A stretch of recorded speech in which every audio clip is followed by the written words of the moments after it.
Hi, this is Mike from Mike's Unboxing Reviews and How To, and today we're going to take a look at the Asrock B450 Pro 4. Keep watching to find out more.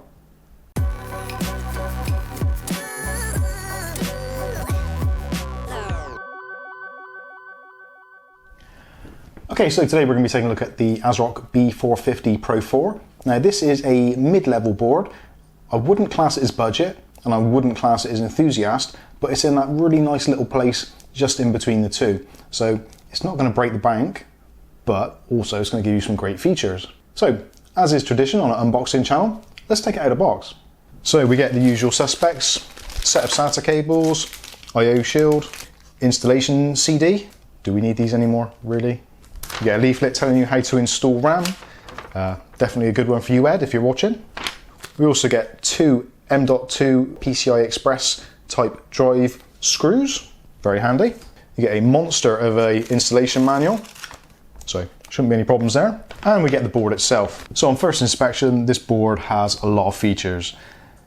It looks really nice, and it's got that kind of almost gamery look to it, but also a slightly professional look. So if you've got a rig where you're maybe video editing, or you're in an office and you want it to just look professional, no problem at all. But if you want to add a lot of bling, bit of RGB, all that kind of stuff, again, no problems at all. Okay, so let's go around the I/O and see exactly what we get. So first of all, the common stuff.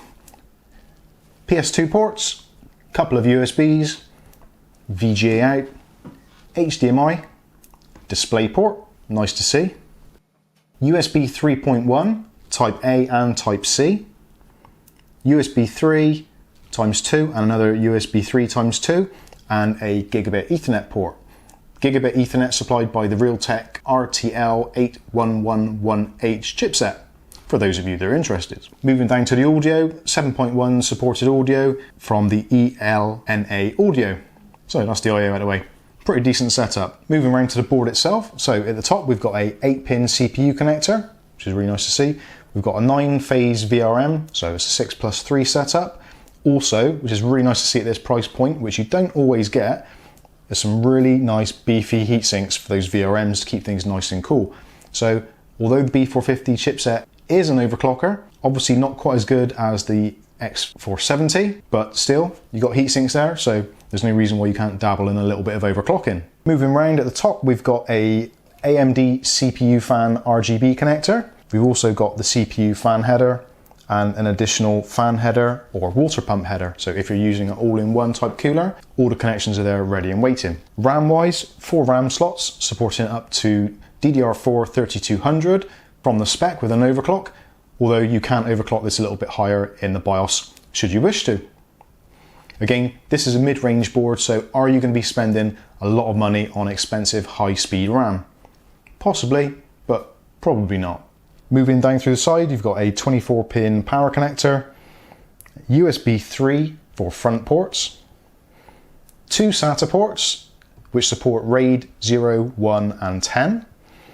Moving down a bit further, another 4 SATA ports, SATA 3, 6 gigabits per second, 2 different chips running those, so a RAID one and a standard setup.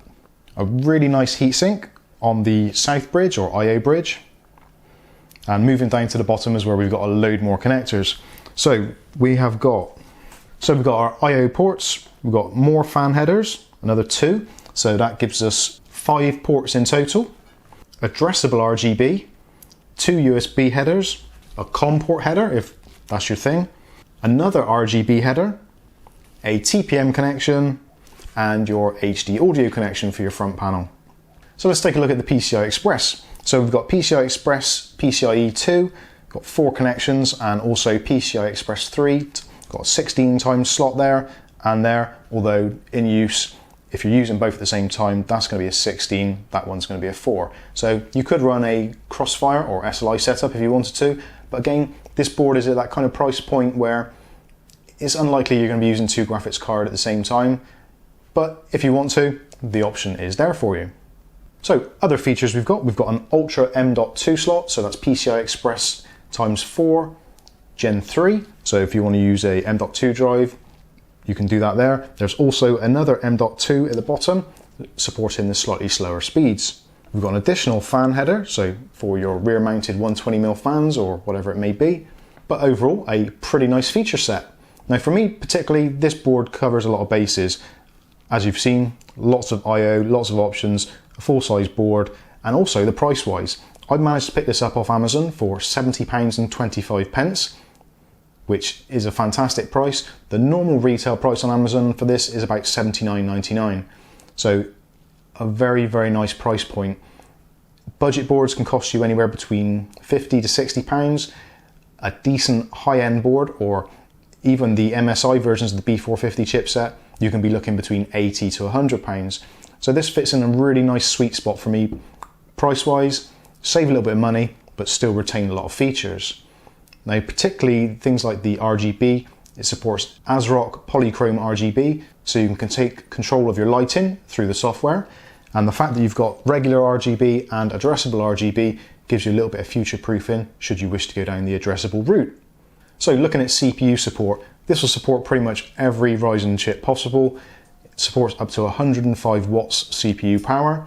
So that's Ryzen 1000 series, 2000 series, and there's no reason why it shouldn't support the next generation of Ryzen 2, the 3000 series. So realistically, where does this board fit in?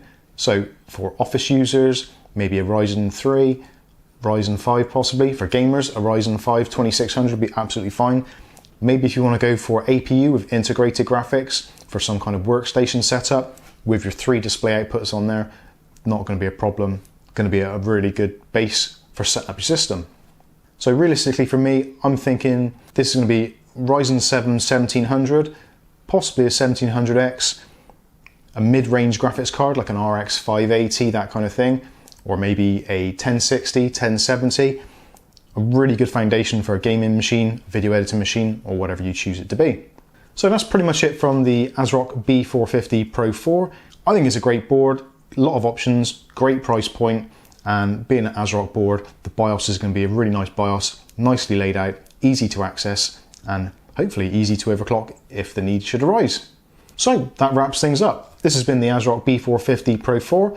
I've been Mike. This is Mike's Unboxing Reviews and How To. And if you've got any questions, comments or suggestions, put them in the comments section below, and we'll catch you in the next video. Thanks for watching.